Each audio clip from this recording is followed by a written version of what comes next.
মানে ভাবুন। এরপর আল্লাহ বলবে, তা তুই এই যে রোজাগুলো রাখলি নি, এখন কি হবে বল কিয়ামতের মাঠে বল। ও তখন একটা কথা কি দলিল দেবে, আল্লাহর কথাই নিয়ে আল্লাহকে দলিল দেবে। দেখেন আল্লাহ, আপনি তো বলেছেন ইন্নাল্লাহা লা ইয়াগফিরু আন ইউশরাকা বিহি, আপনি তো কোরআনে বলেছেন আমার সঙ্গে যদি কেউ শিরক করে, শরীক করে, তার গুনাহ মাফ করব না।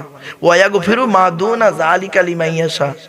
আর একটা চিটিংবাজ দেখবেন আল্লাহ কিরকম চিটিংবাজ, যে কিরকম বল।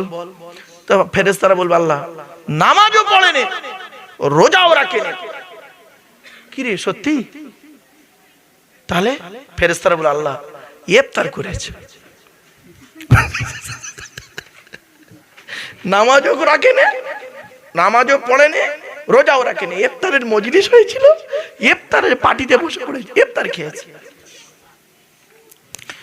ওই ব্যক্তিটি বলবে আল্লাহ, আল্লাহ এবার বলবে দেখ তুই নামাজও পড়িসনি, আমি নাই মাফ করে দিলাম, ঈমান ঠিক মতো আনিসনি, মাফ করে দিলাম, রোজাও রাখিসনি, মাফ করে দিলাম,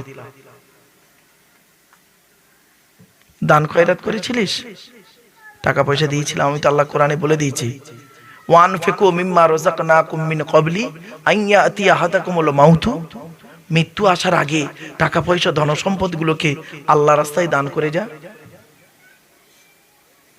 অনেকের ধারণা হয়, আল্লাহর নবী বলেছেন, এই জন্য বাবা একটা কথা বলি শুনুন, আমার ওয়াজ শুনলে না গোটাটাই শুনবেন, অর্ধেকটা শুনবেন না। আর এই মৌলবী কিছু বাজারে বেরিয়েছে বাবা, তারা কি করে গোটা বাক্যটা বলে না, অর্ধেকটা বলে, তাই আপনারা অর্ধেকটাই শুনে বসে থাকেন। এই দেখেন এটা জ্বলন্ত কেমন ভুল বেরোচ্ছে দেখুন। আল্লাহর নবী বলেছেন মানুষ মারা গেলে আমলের দরজা বন্ধ হয়ে যায়। শুনেছেন না বাবা? বলুন না, একটু বলুন না। হ্যাঁ আচ্ছা বলুন, এটা কিন্তু পুরো বাক্য নয়, হাদিসটা পুরো নয়। হাদিসটা কি শুনে নিন, ইজা মাতাল ইনসান ইন কতা আনহু আমালুহু ইল্লা মিন সালাসা, ইল্লা মিন সাদাকাতিন জারিয়া আও ইলমিন ইনতাফাউ বিহি আও ওয়ালাদিন সলিহিন ইয়াদউ লাহু। এটা মূল বাক্য, হাদিসটা হলো এই। এর বাংলা মানেটা শুনবেন। আল্লাহর নবী বলেছেন মানুষ মারা যায়, তার আমলের সমস্ত দরজা বন্ধ হয়ে যায়, তবে তিনটে দরজা ছাড়া। এক নাম্বার সাদাকাতুন জারিয়া, পৃথিবীতে যদি কোনো দান খয়রাত করে যায় কবরে শুয়ে শুয়ে সওয়াব পাবে। সুবহানাল্লাহ বলা গেল না? দুই নাম্বার আও ইলমিন ইনতাফাউ বিহি, এমন বিদ্যা পৃথিবীতে সে রেখে গেছে, তার রেখে যাওয়া বিদ্যা থেকে মানুষ যদি উপকৃত হতে পারে কবরে শুয়ে শুয়ে সওয়াব পাবে। জোরে বলুন সুবহানাল্লাহ। ধরুন আজকে আমি আপনাদের এই কিছু কথা বলে গেলাম, তো আমি মারা গেলাম কালকে, আপনারা করলেন কি? আপনারা করলেন কি? এই কথা মতো ভাবতে ভাবতে নিজে ভাবছেন যে আল্লাহ নবীরা কত ধৈর্যের পরিচয় দিয়েছে, আমার তো সবর নেই, ধৈর্য নেই, আল্লাহ আমাকে ধৈর্য ধারণকারীদের মধ্যে, ইন্নাল্লাহা মা'আস সাবিরিন, সবরকারীদের মধ্যে আমাকে গণ্য করে নাও আল্লাহ। ওই মুরব্বী দেখেন বেচারা, অল্প সময়, রাত এখনো বেশি হয়নি, ঘুম পাচ্ছে না বাবা। ও বাবা হেলান দেবেন না, হেলানটা খুলে দেন, আল্লাহ রাসূল নিষেধ করেছে, শুনে নিন। এই দেখেন ও বেচারা হেলান দিয়েছিল, তো এটা হাদিস বলি। আচ্ছা শোনেন, আমি মসজিদে জুম্মার নামাজ পড়তে গেছি, জুম্মার নামাজ পড়তে গেছি, পড়তে পড়তে জুম্মার নামাজ ইমাম সাহেব খুতবা দিচ্ছে, হতে পারে ইমাম সাহেব খুতবা দিচ্ছে, আমি এখন ঘুমোচ্ছি। বলুন আমার খুতবাটা শোনা সঠিক হবে না ভুল হবে?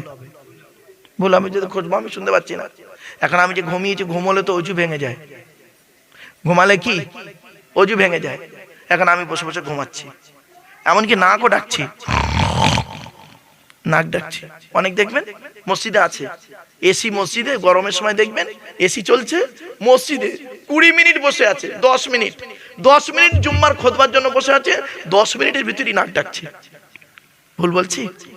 শোনেন, এখন বলুন ওই লোকটার অজু ভাঙলো কি ভাঙলো না? বলুন, ঘুমালে তো অজু ভেঙে যায় বাবা, হ্যাঁ ঘুমালে অজু ভাঙে তো, এখন ওই লোকটার অজু ভাঙলো কি ভাঙলো না? মসজিদে বসে ঘুমাচ্ছে তো, কেতনা ভাঙেনি। কেন বলুন দিনি? শুনে নিন। এই জন্য ওই ওই আল্লাহ ভালো করুক ওনাকে, ওনার মাধ্যমে একটা নতুন জিনিস শিখছেন। ঘুমালে অজু কখন ভাঙে? কোন ঘুমে? আপনি বসে আছেন, এরম ভাবে বসে আছেন, ঠিক এইভাবে কি নামাজের হালতে বসে আছেন, বসে বসে একটু চোখটা ঘুমোচ্ছেন, এই করছেন, অজু ভাঙবে না, ভয় নেই। কিন্তু যদি ঠেক দিয়ে ঘুমান, বুঝতে পারলেন না? মসজিদের দেয়ালে এরকম ঠেক দিয়ে উনি ঘুমাচ্ছে, অজু ভেঙে যাবে। কেন বলুন দিন অজু ভাঙবে না? বুঝতে পারেন আমার কথা? বুঝতে পারছেন আপনারা? ঠেক দিয়ে ঘুমালে অজুটা ভাঙবে, আর এমনি যখন ঘুমাচ্ছে ওর অজু ভাঙবে না। কেন বলুন দিন? এই দেখেন, আমি ঘুমাচ্ছি তো, ঘুমানোর একটা নিয়ম কি, মানুষ যখন ঘুমায় তার অর্গানগুলো, টিস্যুগুলো নিস্তেজ হয়ে যায়। তখন ও চাই কি জানেন? টিস্যুগুলো একদম শুয়ে যেতে চায়। ওই জন্য দেখবেন আমার ঘুমের কোথায় ভাঙছে, দেখুন তো ঘুমটা, কিছু বুঝতে পারেনি না? তার মানে কি, আমার এত দূর পর্যন্ত ঘুমটা হচ্ছে, তারপরে এবার শুতে চাইছো, তারপরে এখান থেকে এটকে গেলাম, তখন ঘুমটা ছেড়ে গেল। আর আমি যদি দেয়ালে হেলান দিয়ে থাকি, আচ্ছা ঠেকটা লাগছে, ঘুমটা অটোমেটিক হয়ে যাবে। কিছু বুঝতে পারছেন? এইটা মাথায় রাখবেন, এটা খুব সুন্দর জিনিস শিখলেন। এই জন্য মসজিদে গিয়ে কোনোদিন দেয়ালে হেলান দিয়ে থাকবেন না। অনেক মানুষ দেখবেন এইভাবে বসে আছে মসজিদে, বসে থাকতে থাকতে ঘুমাচ্ছে, এরকম হতে পারে, এটা হয়, এতে অজু ভাঙবে না। কিন্তু যদি দেয়ালে হেলান দিয়ে ঘুমান, চলে যাবে। এটা মাথায় রাখবেন, এটা খুব মারাত্মক জিনিস আপনাদের বললাম। চলুন এবার আসছি, এতক্ষণ আমরা আলোচনা করছি কি নিয়ে? আল্লাহর তরফের প্রশ্ন নিয়ে, ঠিক না বাবা? আল্লাহর তরফ থেকে প্রশ্নগুলো হবে এইগুলো, তুই নামাজ পড়েছিস, রোজা রেখেছিস, ইত্যাদি ইত্যাদি, ঈমান এনেছিস, ইত্যাদি ইত্যাদি, ভালো ভালো কাজগুলো করেছিস, ইত্যাদি ইত্যাদি, যাকাত দিয়েছিস। আপনি বলবেন আল্লাহ আমি সব কিছু কিছু করেছি, কিছু কিছু করতে পারিনি, আপনি দয়া করে মাফ করে দিন আজকের দিনে। আজ এই কঠিন দিনে কেউ কারণ নয়, আপনি ছাড়া আমার আর কেউ নেই। আল্লাহ বলবে কেন কেন তোর কেউ নেই? তোর বউয়ের জন্য অনেক কিছু তো করলি, তোর বউ কোথায় গেল? আল্লাহ বলবে তোর বউ কোথায় গেল? তোর বউয়ের জন্য তো অনেক 2 নম্বরই ইনকাম করেছিস, বউ কোথায় গেল? তোর ছেলে মেয়েগুলো কোথায় গেল? যে ছেলে মেয়েদের খাওয়ানোর জন্য তুই কত 2 নম্বরই ইনকাম করেছিলিস, কোথায় গেল তারা? তোর বাম্মা কোথায় গেল? তোর আদরের বন্ধুগুলো কোথায় গেল? তখন আর বলবে আল্লাহ সব চলে গেছে, কেউ আমার পাশে দাঁড়ায়নি। আল্লাহ বলল তাহলে এবার হলো আমার কথাটা? আমি তোকে বলেছিলাম না, মায়ের পেট থেকে তুই একা এসেছিস, একা থাকবি, একাই যাবি। মায়ের পেট থেকে যেদিন তুই এলি সেদিন তুই একাই এসেছিলি। শুনে নিন, আমরা যখন মায়ের পেট থেকে এসেছিলাম আমাদের প্রত্যেকের একটাই নাম ছিল, বলতে পারবেন? প্রত্যেকের একটাই নাম, কি বলুন দিনি? শিশু। প্রত্যেকের একটাই নাম, শিশু।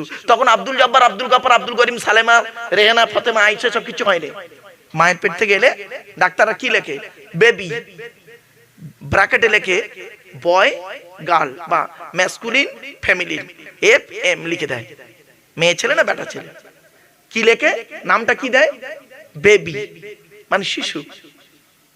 মায়ের পেট থেকে আমরা যখন এলাম প্রত্যেকেই আমাদের একটাই নাম ছিল, শিশু। আর যেদিন আমরা মারা যাব প্রত্যেকের একটাই নাম হবে, কি বলুন দিনি? লাশ। কি বললাম?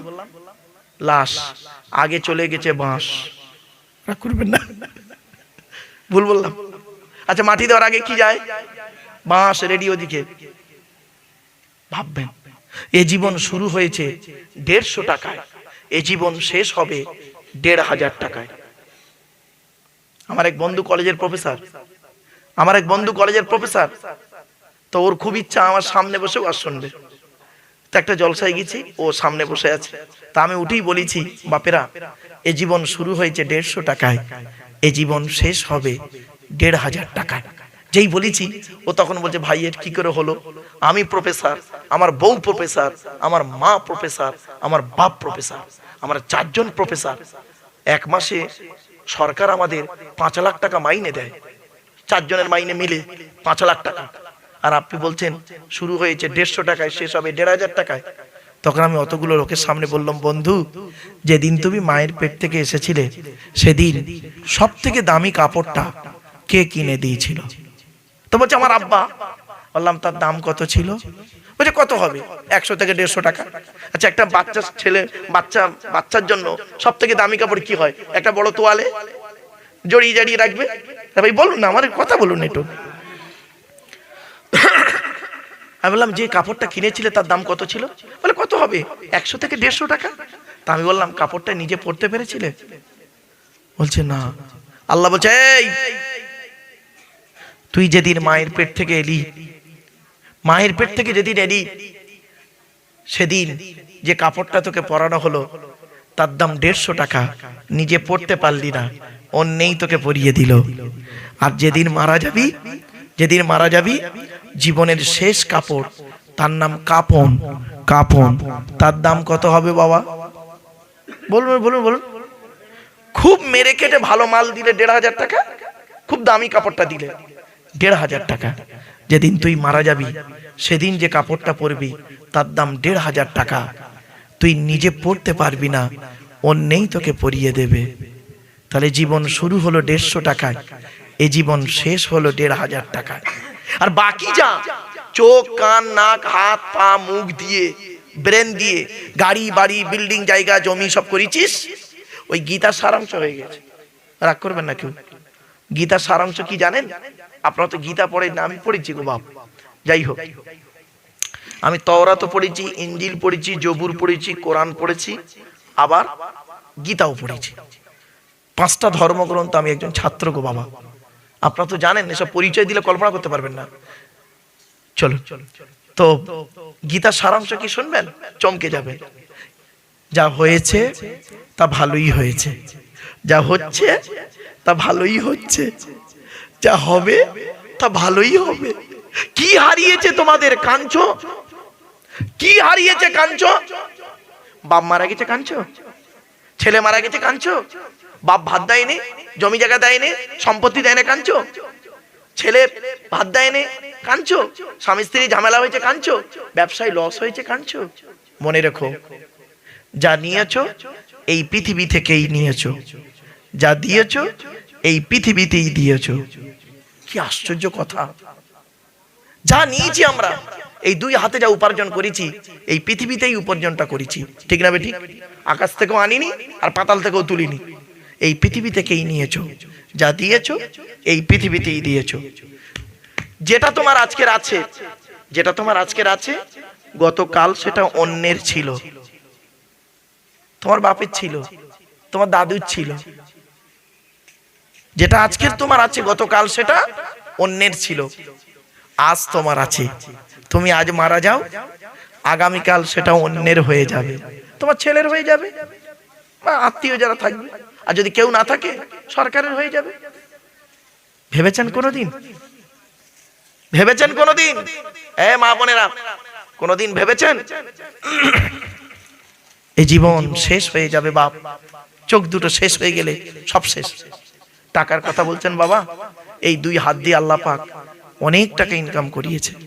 আমার পরে যে মানুষটা আসছে না, আমার পরে যে মানুষটা আসছে, উনি আমার পালক পিতা, আমার পালক পিতা। ওনার ঋণ আমি শুধতে পারবো না, বুঝলেন? ছোটবেলায় আমাকে মানুষ করেছেন, ওনার আম্মা জানের কাছে আমি থাকতাম, উনি আমার পালক পিতা। যে মানুষটা আসছেন, মানুষটার ঋণ আমি শুধতে পারবো না। গায়ের চামড়া কেটে যদি ওনার জুতো বানায় দিই, তথাপি ও ঋণ আমি শুধতে পারবো না। আমার পিতামাতা, তাদের ঋণ শুধতে পারবো না। মনে রাখবেন, আমার পিতামাতা আমাকে জন্ম দিয়েছে, পিতা জন্ম দিয়েছে, মা লালন পালন করেছে, কিন্তু গরিব মানুষ তারা ছিল, তারা লেখাপড়া শেখাতে পারেনি। এই মানুষটা আমাকে তার বাড়িতে রেখে আমাকে আজ মানুষ করেছে। আজ আল্লাহ পাক ভারতবর্ষ নয় বাবা, বাংলাদেশ, নেপাল, সারা পৃথিবীর মানুষ কম বেশি এই হতভাগাটাকে চেনে। কাদের ওসিলায়? এদের ওসিলায়, আমার বাম্মার ওসিলায়। এজন্য বাপেদের বলে যাচ্ছি, বাপ আর মা হলো অমূল্য রত্ন। জীবনে কোনোদিন বাম্মাকে কাঁদাইও না, আচ্ছা ছোট্ট একটা উদাহরণ দিচ্ছি। আচ্ছা বাবা বলেন তো, এখানে যারা বসে আছেন দয়া করে একটু হাতটা তুলবেন, লজ্জা করবেন না কেউ। কাদের বাপ মরে গেছে অথবা মা মরে গেছে অথবা বাম্মা দুজনে মারা গেছে, হাত তুলুন তো দেখি। বাপ মা অথবা বাম্মা দুজনে একজন, হাত নামান। প্রায় কম বেশি সকলে গেছে, তাই তো? ও বাবা, আমারও বাম্মা মরে গেছে। আমার বাপ 2019 সালে অক্টোবর মাসের 3 তারিখ শুক্রবার 5:30টার সময় আমি আমার বাপকে হারিয়েছি। আর মাকে হারিয়েছি কবে? 2023 সালে জুন মাসের 28 তারিখ বগুড়া ঈদের দিন বৃহস্পতিবার 11:30টার সময়। সত্যি কথা আপনারা বলুন তো দেখি, সত্যি কথা বলুন এখানে বসে, এই আল্লাহর কোরআনের মাহফিলে বসে আপনারা যখন আপনাদের বাম্মার মরা মুখটা লাশ দেখলেন,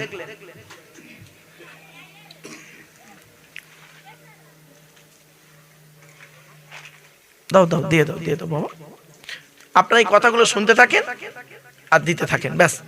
আচ্ছা সত্যি কথা বলুন এখানে যারা বসে আছেন, আপনাদের বাম্মা যেদিন মারা গেল লাস্ট বারে যে মরা মুখটা দেখেছেন তো নাকি? আবার বলেন না, জানাজার আগে একবার দেখিয়ে দেয় শেষ দেখা, তাই তো?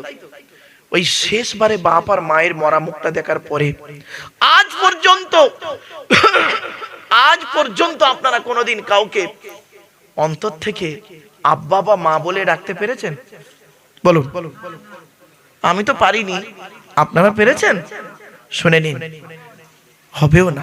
শ্বশুর কোনোদিন বাপ হতে পারে না, শাশুড়ি কোনোদিন মা হতে পারে না। মনে রাখবেন, শ্বশুর তোমার বাপ হয়েছে 20 বছর পরে তার মেয়ে দেবার কারণে, শাশুড়ি তোমার মা হয়েছে 20 বছর পরে তার মেয়ে দেবার কারণে। আর তোমার বাপ হয়েছে যেদিন তুমি মায়ের পেটে এসেছিলে সেই দিন থেকে। তোমার মা হয়েছে যেদিন তুমি মায়ের পেটে এসেছিলে। মনে রাখবেন, সন্তান যখন মায়ের পেটের ভিতরে লাথি মারে, মা তখন আনন্দে হেসে ফেলে। আর ওই সন্তান যখন পৃথিবীর মুখ দেখে কারোর কথা শুনে মার গায়ে লাথি মারে, মায়ের চোখ ফেটে পানি পড়ে। দুটোই লাথি, কিন্তু একটা ছিল পেটের ভেতরে লাথি, একটা ছিল পেটের বাইরে লাথি। একটা হলো মা আনন্দে হেসে ফেললো, আর একটা লাথি মা চোখের পানি ফেললো। এটাই পার্থক্য। আমার বাপেরা, আমার ওয়াজ শুনতে গেলে ব্রেন লাগবে, ধৈর্য লাগবে, তাহলে আমার কথাগুলো আপনারা বুঝতে পারবেন। বাপ, আপনারা কি জানেন আপনাদের গ্রামে কোনো লোক যখন মারা যায় আপনারা কি করেন? তাকে গোসল দিয়ে, কাফন পরিয়ে, জানাজা পড়িয়ে, মাটি দিয়ে চলে আসে, ঠিক না বেঠিক? আচ্ছা 20 দিন পর, কতদিন? 20 দিন পরে, 20 দিন পরে কবরটা একটু খুলে দেখেছেন? দেখেননি না? একবার দেখবেন, আমি বলে যাচ্ছি গো বাপ, একবার দেখবেন 20 দিন পর কবরটা খুলে দুটো বাঁশ সরিয়ে একটু দেখবেন কেমন আছে। শুনে নিন কি হয়। শুনুন, মানুষকে মাটি দিয়ে আসার পর, মানুষকে মাটি দিয়ে চলে আসার পর কি হয় শুনুন।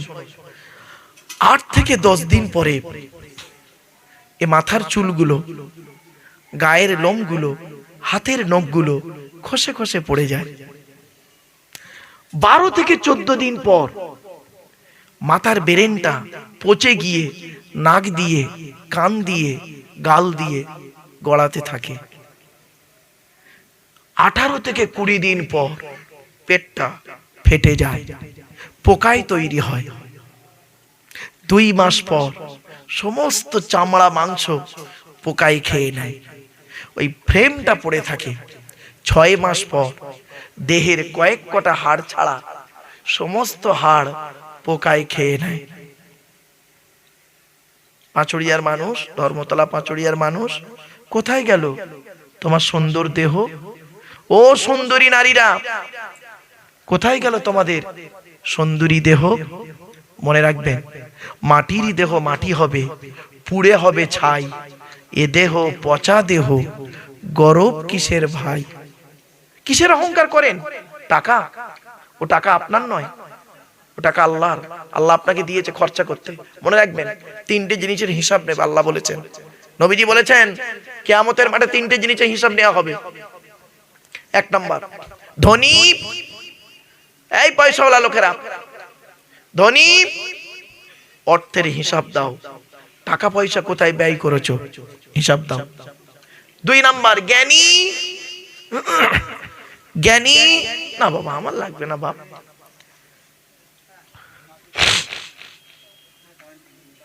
কি বাবা? চা চা আমি আমার লাগবে না বাপ। না বাবা আমার গলা ছাড়াই আছে গো বাপ। আমি আগে খুব টেনে টেনে চিৎকার করে ওয়াজ করতাম। তারপরে দেখলাম এই চিৎকার করে ওয়াজ করে টেনে টেনে ওয়াজ করে শুধু সুবহানাল্লাহটাই পেয়েছি, আর কিছু পাইনি। সেখান থেকে নিয়ত করলাম যে না, ওয়াজ রাসূলুল্লাহ যেভাবে ওয়াজ করেছেন সেইভাবে ওয়াজ করতে হবে আমাকে। আল্লাহ রাসূল ওয়াজ করতেন সাহাবীদের নিয়ে, সুন্দর করে বুঝিয়ে বুঝিয়ে বলতেন। বাপেরা বাড়ি থেকে ভাববেন, আজকের বাড়ি থেকে ভাববেন এই লোকটাকে আনলো আর কি কি শিখলাম। শুনে নিন। এবার চলুন, 3টে জিনিসের হিসাব দিতে হবে আপনাদের। 1 নাম্বার জ্ঞানী, জ্ঞানের হিসাব দাও। তোমাকে জ্ঞান দান করেছিলাম, তুমি জ্ঞানটা নিয়ে কিভাবে কি করে ব্যবহার করেছো মানুষের কাছে। 2 নাম্বার ধনী, অর্থের হিসাব দাও, টাকা পয়সা কোথায় ব্যয় করেছো হিসাব দাও। 3 নাম্বার যুবক, এই যুবক ছেলে মেয়েরা, যৌবনের হিসাব দাও। এই 3টে জিনিসের হিসাব দিতে হবে। এই 3টে জিনিসের হিসাব দেওয়ার জন্য আপনারা প্রস্তুত হন এখন থেকে। কবর কিন্তু ছাড়বে না। তো 1 নাম্বার কবর বলে আমি কবর, দরজা জানালা ছাড়া ঘর। আজকের বাড়িতে যাবেন, বাড়িতে গিয়ে দরজা জানালা বন্ধ করবেন, লাইট অফ করবেন, 24 ঘন্টা থাকবেন, বেশি নয় 24 ঘন্টা থাকবেন। থাকার পরে বুঝতে পারবেন কবর কি জিনিস। কবর কি জিনিস 24 ঘন্টা বাড়িতে থাকবেন, দরজা জানালা বন্ধ করে লাইট অফ করে, বুঝতে পারবেন। 2 নাম্বার কবর বলে আমি কবর, সাপ বিছে পোকামাকড়ের ঘর। সুন্দর দেহটাকে খাওয়ার জন্য কবর বলছে আমার কাছে পর্যাপ্ত পরিমাণ সাপ বিছে পোকামাকড় প্রস্তুত।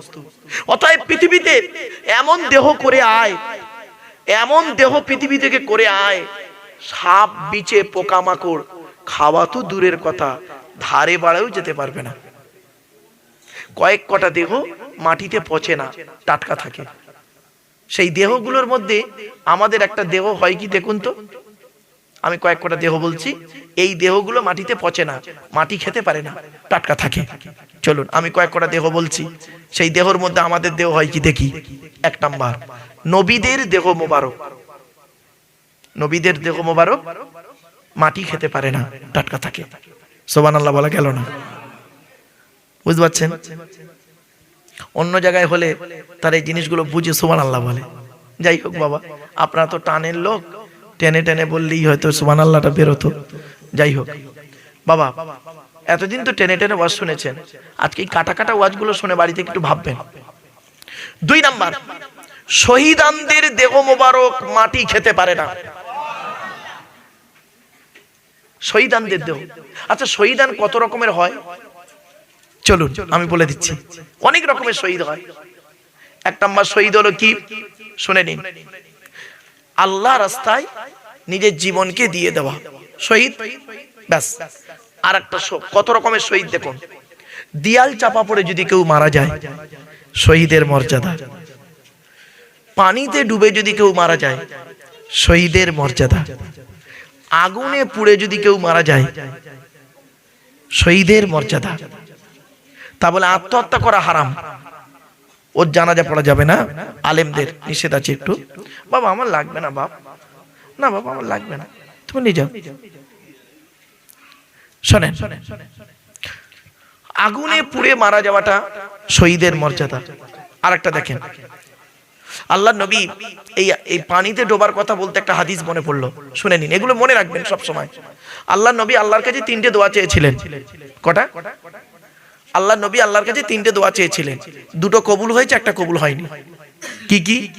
আল্লাহ নবী আল্লাহকে বলেছিলেন, আল্লাহ আমার উম্মতদেরকে কোনোদিন না খাইয়ে মেরো না, না খাইয়ে মেরে দিও না আল্লাহ। আল্লাহ বললেন, নবী তোমার এই দোয়া আল্লাহর দরবারে কবুল হয়ে গেল, তোমার উম্মতদেরকে আমি কোনোদিন না খাইয়ে মারবো না। জোরে বলুন। খাইয়ে খাইয়ে সুগার দিয়ে, মানে কি বলবো, পেটের চর্বি জমিয়ে একদম ভুঁড়ি করে তারপরে মরবে, চিন্তার কোনো কারণ নেই। আল্লাহ বললেন তোমার উম্মতদের আমি না খাইয়ে মারবো না, খাইয়ে মারবো, চিন্তা নেই নবী। আল্লাহ কবুল করলো। 2 নাম্বার নবী দোয়া চাইলেন, আল্লাহ আমার উম্মতদেরকে আপনি পানিতে ডুবিয়ে মারবেন না। কি বললো? পানিতে ডুবিয়ে মারবেন না। আল্লাহ বললেন, নবী তোমার উম্মতদেরকে আমি কোনোদিন পানিতে ডুবিয়ে মারবো না। জোরে বলুন। আর যদি 2-1টা নৌকো ডুবে বা কোনো কারণে ডুবে মরে যায়, আমি আল্লাহ থেকে শহীদের মর্যাদা দিয়ে দিলাম। কিছু বুঝতে পারছেন আমার ওয়াজ? 3 নাম্বার, এসব শিক্ষিত লোকেরা বুঝবে আমার ওয়াজ। এই ওয়াজগুলো না এডুকেটেড পারসন যারা আছেন, এডুকেটেড শিক্ষিত এলাকায় না, এইসব ওয়াজগুলো তারা কলেজের প্রফেসর এগুলো তারা বোঝে।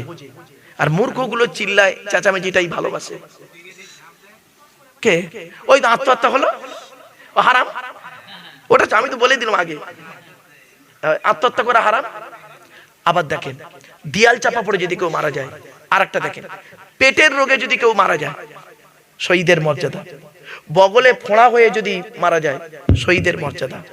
জ্বরে যদি কেউ মারা যায়, শহীদের মর্যাদা। সর্দি কাশিতে যদি কেউ মারা যায়, শহীদের মর্যাদা। অজানা রোগে যদি কেউ মারা যায়, শহীদের মর্যাদা। কিছু বুঝতে পারছেন আমার ওয়াজ? চলো, কোন মেয়ে ছেলে বাচ্চা হতে গিয়ে মারা গেছে, হয় না? কোন মেয়ে ছেলে বাচ্চা হতে গিয়ে যদি মারা যায়, শহীদের মর্যাদা। কিছু বুঝতে পারছেন বাবা? তো দুটো হলো। 3 নাম্বার দোয়াটা আল্লাহ কবুল করেনি। সেটা কি? আমার নবী দোয়া চেয়েছিলেন, আল্লাহ আমার উম্মতরা যেন নিজেদের মধ্যে মারামারি করে না মরে। আল্লাহ বলল, নবী ওটা আর কবুল হলো না, ও নিজেদের মধ্যে মারামারি করেই মরবে। আপনারা কি জানেন, সারা পৃথিবীতে 100টা প্রাণীকে নিয়ে গবেষণা চলেছে যার দ্বারায় মানুষ মরে। বুঝতে পারছেন আমার ভাষা? আচ্ছা, 100টা প্রাণী অনেকগুলো ছিল, সাপ, ব্যাং, বিছে, আবার হাঙর, কুমির, জলহস্তি, আপনার কি বলবো, হাতি, তারপরে বলা হয়েছে পিঁপড়ে, আরো এরকম পোকামাকড় নিয়ে 100টা প্রাণী। 100টা প্রাণীকে নিয়ে গবেষণা করা হয়েছে যাদের মাধ্যমে মানুষ মারা যায়, বুঝলেন? তো তার মধ্যে 10টা সিরিয়ালে এসছে, 1 থেকে 10 হয়েছে 10টা প্রাণী। মা আস্তে, বাচ্চা চুপ চুপ চুপ চুপ। 10টা প্রাণী। কে কে 10টা প্রাণী শুনুন? সাপ, পিছে, হাতি, বাঘ, জলহস্তি, কুমির, মানুষ, এইভাবে 10টা প্রাণী 1 থেকে 10-এ হয়েছে। 1 নম্বরে কে হয়েছে শুনবেন? 1 নাম্বার ফার্স্ট হয়েছে মানুষ। মানুষ মানুষকে মারে বেশি, ঠিক না বেঠিক? সারা পৃথিবীর বৈজ্ঞানিকরা গবেষণা করছে বাবা, মানুষ মানুষকে মারে বেশি। সারা পৃথিবীতে সাপে কামড়ায় প্রায় 52 থেকে 53 লক্ষ লোককে সাপে কামড়ায়, মারা যায় মাত্র কম। কেন? যে সাপ কামড়ায় সেই সাপের ওষুধ দিয়ে তাকে বাঁচানো হয়। কুকুরের মাধ্যমে মানুষ মরে। এরকম 10টা প্রাণী, তার মধ্যে মানুষ 1 নাম্বার হয়েছে। এই মানুষ এমন জাত, ভাবতে পেরেছেন? বাড়ি থেকে ভাববেন আমার এই কথাগুলো। চলো, এতক্ষণ আমি আপনাদের কাছে আলোচনা করছিলাম আল্লাহর তরফের প্রশ্নগুলো, মনে পড়ছে? এবার আসছি বান্দার তরফ থেকে প্রশ্ন হবে। বলেছিলাম না কিয়ামতের মাঠে 2টো প্রশ্ন হবে, আল্লাহর তরফের প্রশ্ন। তো আল্লাহর তরফের প্রশ্ন আপনারা কি বলবেন? আল্লাহ আপনি দয়া করে আমাদের মাফ করে দিন, আমরা তো শিরিক করিনি, আমরা আপনাকে বিশ্বাস করেছি, তবে শয়তানের পাল্লায় পড়ে অনেক জেনা করেছি, সুদ খেয়েছি, মদ খেয়েছি, ঘুষ খেয়েছি, ইত্যাদি ইত্যাদি পাপ কাজগুলো করেছি। তো আমরা স্বীকার করে নিচ্ছি, রব্বানা যালামনা আনফুসানা। এর বাংলা মানে কি? আল্লাহ আমরা আমাদের আত্মার উপরে জুলুম করেছি, আপনি আমাদের মাফ করে দিন। ফাগফির লানা, আমাদের মাফ করে দিন। যদি আপনি আমাদের মাফ না করেন তাহলে আমরা জাহান্নাম ছাড়া আমাদের কোনো রাস্তা নেই, ঠিক না বেটি? ব্যাস। তো আল্লাহ পাক করবেন কি? সেদিন আল্লাহ করবেন কি? ইচ্ছা করলে আল্লাহ পাক মাফ করে দিলে দিতে পারেন, ঠিক না? এবার আসছি বান্দার প্রশ্নে বেটা ধরা পড়বে। এখানে যারা বসে আছেন কম বেশি পড়বেই পড়বে 100%। দেখুন বান্দার তরফের প্রশ্ন হবে, বান্দাকে 10টা দিক থেকে প্রশ্ন করা হবে।